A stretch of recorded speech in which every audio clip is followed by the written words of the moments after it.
ನಮಸ್ತೆ, ಎಲ್ಲರಿಗೂ ಶುಭೋದಯ. ಈ ಮೊದಲು ನಾನು ಮಾಸ್ಟರ್ ವಿತ್ ಎಂಬ ಒಂದು ಚಾನಲ್ ಮೂಲಕ ನಾನು ನಿಮಗೆ ನಾನು ಶಾಲೆಯ ಒಂದು ವಿಡಿಯೋಗಳನ್ನು ಅಪ್ಲೋಡ್ ಮಾಡ್ತಾ ಇದ್ದೆ. ಕೆಲವೊಂದು ಕಾರಣಾಂತರಗಳಿಂದ ಅದು ಸ್ಟ್ರಕ್ ಆಗಿದೆ. ಸೊ ಹಾಗಾಗಿ ನಾನು ಹೊಸ ಚಾನಲನ್ನು ಓಪನ್ ಮಾಡಬೇಕಾಯಿತು. ಈ ಒಂದು ಚಾನಲನ್ನು ನನ್ನ ಹೆಸರಿನಿಂದಲೇ ತೆರೆಯಲಾಗಿದೆ. ಇದನ್ನ ನಾನು ಸಂಕ್ರಾಂತಿ ಹಬ್ಬದ ಒಂದು ವಿಶೇಷತೆಯ ಒಂದು ಆಕ್ಚುಲಿ ಸಂಕ್ರಾಂತಿ ಹಬ್ಬಕ್ಕೆ ನಾನು ಇದನ್ನ ಬಿಡುಗಡೆ ಮಾಡಬೇಕು ಅಂತ ತುಂಬಾ ಪ್ರಯತ್ನ ಪಟ್ಟೆ. ಆದರೆ ನಮಗೆ ನೆಟ್ವರ್ಕ್ ಇಶ್ಯೂ ಇರೋದ್ರಿಂದ ಅದನ್ನ ಮಾಡೋಕ್ಕಾಗಲಿಲ್ಲ. ಹಾಗಾಗಿ ನಾನು ಬ್ಯಾಂಗ್ಳೂರ್ಗೆ ಬಂದ ನಂತರ ನಾನು ಇದನ್ನ ಎಡಿಟ್ ಎಲ್ಲ ಮಾಡಿ ಆ ನಂತರ ನಾನು ಇದನ್ನ ಅಪ್ಲೋಡ್ ಮಾಡ್ತಾ ಇದ್ದೇನೆ. ಸೊ ಆ ದಿನ ಹಿಂದಿನ ರಾತ್ರಿನೇ ನಾವು ಅದಕ್ಕೆ ಬೇಕಾಗಿರ್ತಕ್ಕಂಥ ಎಲ್ಲ ಒಂದು ತಯಾರಿಯನ್ನ ನಡೆಸಿದ್ವಿ. ಸೊ ನೋಡಿ, ಅಮ್ಮ ಅವರು, ನಮ್ಮ ಶಾಲಾ ಮಕ್ಕಳು ಪ್ರತಿಯೊಬ್ಬರು ಇದರಲ್ಲಿ ಇನ್ವಾಲ್ವ್ ಆಗಿದ್ದಾರೆ. ಪ್ರತಿಯೊಬ್ಬರು ಇದನ್ನ ನಿಂತು ನಮ್ಮ ಹಬ್ಬ ಅಂತ ಇಲ್ಲಿ ಆಚರಿಸಲಾಗಿದೆ. ನನಗಂತೂ ತುಂಬಾ ಖುಷಿಯಾಗಿದೆ. ಯಾಕಂದ್ರೆ ಸಂಕ್ರಾಂತಿಗೆ ನನ್ನ ಹೊಸ ಚಾನಲಿನ ಮೂಲಕ ಹೊಸದಾಗಿ ನಾನು ನಿಮ್ಮ ಮುಂದೆ ಇದನ್ನ ತರ್ತಾ ಇದ್ದೀನಿ. ಅಮ್ಮ ಅವರು ಸಾಕಷ್ಟು ಒಂದು ಸಂಗ್ರಹಣೆಗಳನ್ನ ಮಾಡಿದ್ದಾರೆ. ಅದು ಬೊಂಬೆ ಆಗಿರ್ಬೋದು. ಆಲ್ಮೋಸ್ಟ್ ಆಲ್ ಹಿಂದಿನ ಚಾನಲ್ ಅಲ್ಲಿ ನೀವು ನೋಡಿದ್ದೀರಾ. ಬೊಂಬೆ ಮನೆ ಬಗ್ಗೆ ನಾನು ಪಾರ್ಟ್ 1 ಪಾರ್ಟ್ 2 ಅಂತ ಹೇಳಿ 2 ಭಾಗಗಳಾಗಿ ನಾನು ಅಪ್ಲೋಡ್ ಮಾಡಿದ್ದೆ. ಸೊ ಹಾಗೆ ಹಳೆ ಬೀಜಗಳ ಸಂಗ್ರಹಣೆ ಇದು ನಮ್ಮ ತಂದೆಯ ಕಾಲದಿಂದಲೂ ಸಹ ಮಾಡಿದ್ದಾರೆ. ಈಗಲೂ ಆ ಒಂದು ಮಕ್ಕಳಿಗೆ ಅದರ ಬಗ್ಗೆ ಅರಿವನ್ನ ನೀಡಬೇಕು ಅಂತ ಹೇಳಿ ಈಗಲೂ ಸಹ ಕೆಲವೊಂದು ಬೀಜಗಳ ಸಂಗ್ರಹಣೆಯನ್ನ ಮಾಡಿ ಅದನ್ನ ಈ ರೀತಿ ಮಡಕೆಗಳಲ್ಲಿ ಇಟ್ಟು ಅದನ್ನ ಪ್ರತಿ ವರ್ಷ ನಾವು ಸೈನ್ಸ್ ಎಕ್ಸಿಬಿಷನ್ ಮಾಡಿರ್ಬೋದು ಅಥವಾ ಜನಪದ ಲೋಕ ಒಂದು ಎಕ್ಸಿಬಿಷನ್ ಆಗಿರ್ಬೋದು, ಪ್ರತಿಯೊಂದರಲ್ಲೂ ನಾವು ಅದನ್ನ ಡಿಸ್ಪ್ಲೇ ಮಾಡ್ತಾ ಇರ್ತೀವಿ. ಹಾಗಾಗಿ ಮಕ್ಕಳಿಗೂ ಸಹ ನಮ್ಮ ಹಳೆಯ ಕಾಲದ ಕೆಲವೊಂದು ವ್ಯವಸಾಯದ ಬಗ್ಗೆ ಆ ಒಂದು ನಾಟಿ ಬೀಜಗಳ ಬಗ್ಗೆ ಅರಿವನ್ನ ಕೊಡಬೇಕು ಅಂತ ಹೇಳಿ ಸಂಗ್ರಹಣೆ ಮಾಡಿ ಇಟ್ಟಿದ್ದೀವಿ. ಅದು ಈಗ ನಮ್ಮ ಒಂದು ಸಂಕ್ರಾಂತಿ ಹಬ್ಬದ ದಿನದಂದು ಸಹ ಅದನ್ನ ತೆಗೆದು ಹಾಗೆ ಅದನ್ನ ಸುತ್ತಲೂ ಅಲಂಕಾರ ರೂಪವಾಗಿ ಅದನ್ನ ಜೋಡಣೆ ಮಾಡ್ತಾ ಇದ್ದೀವಿ. ಇದಾದ ನಂತರ ಅವುಗಳನ್ನ ಹೂವುಗಳ ಮೂಲಕ ಅಲಂಕಾರ ಮಾಡಿ ಜೋಡಿಸ್ತಾ ಇದ್ದೀವಿ. ಸೊ ಇದೆಲ್ಲ ಮುಗಿಯೋಷ್ಟೊತ್ತಿಗೆ ನಮಗೆ ರಾತ್ರಿ ಒಂದು 11:30 12 ಗಂಟೆ ಮೇಲೇನೆ ಆಗಿತ್ತು. ಸೊ ಸ್ವಲ್ಪ ಭಾಗ ನಮಗೆ ರಂಗೋಲಿ ಅದು ಎಲ್ಲ ಉಳಿದೋಗಿತ್ತು. ಹಾಗಾಗಿ ರಂಗೋಲಿಗಳನ್ನೆಲ್ಲ ಹಾಕಿ ಎಲ್ಲ ಮಲಗುವಷ್ಟೊತ್ತಿಗೆ ನಮಗೆ ಆಲ್ಮೋಸ್ಟ್ ಆಲ್ ಎಲ್ಲ ಒಂದು ಗಂಟೆ ಆಯ್ತು.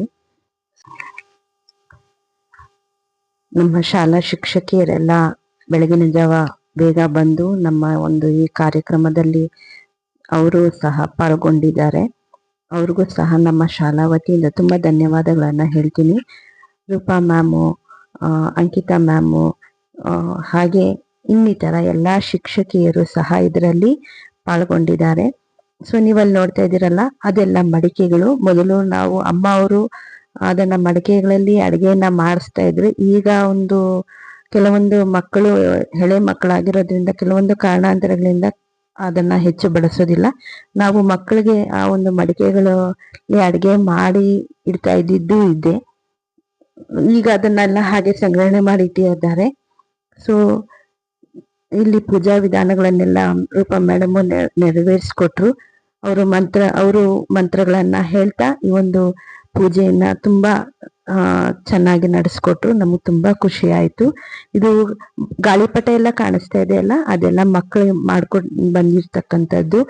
ಹಾಗೆ ತೆಂಗಿನ ಗರಿಗಳಿಂದ ಮಾಡಿರ್ತಕ್ಕಂಥ ಡಿಸೈನ್ ಎಲ್ಲಾನು ನಾವು ಅಲ್ಲಿ ನೋಡಿ, ಅಲ್ಲಿ ನಿಮ್ಗೆ ಕಾಣಿಸ್ತಾ ಇದೆ ನೋಡಿ, ಗೋಪುರದ ತರ.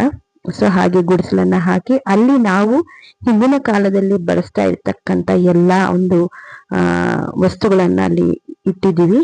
ಹಾಗೆ ನೀವು ಸಹ ಮಂಗಳಾರತಿಯನ್ನ ತಗೊಂಡ್ಬಿಡಿ.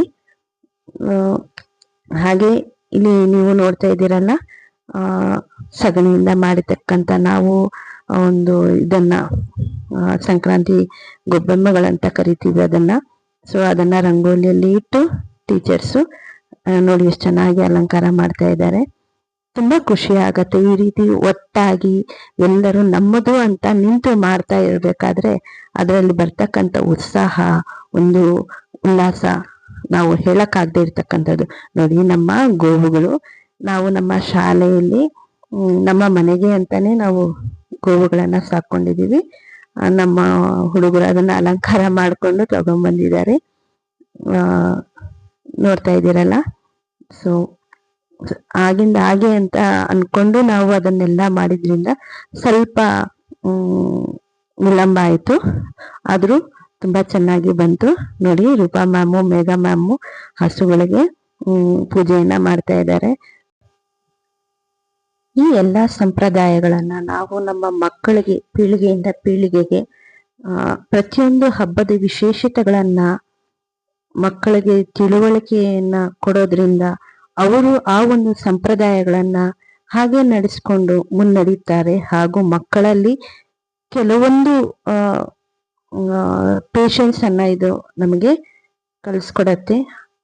ರಂಗೋಲಿ ಹಾಕೋ ಒಂದು ವಿಧಾನ ಆಗಿರ್ಬೋದು, ಅಥವಾ ನಾವು ಅಲಂಕಾರ ವಿಧಾನ ಆಗಿರ್ಬೋದು, ಎಲ್ಲಾ ರೀತಿಯಾಗಿ ಈ ನಮ್ಮ ಹಬ್ಬಗಳು ಮಕ್ಕಳಲ್ಲಿ ಹೊಸ ಚೈತನ್ಯವನ್ನ ತುಂಬುತ್ತದೆ.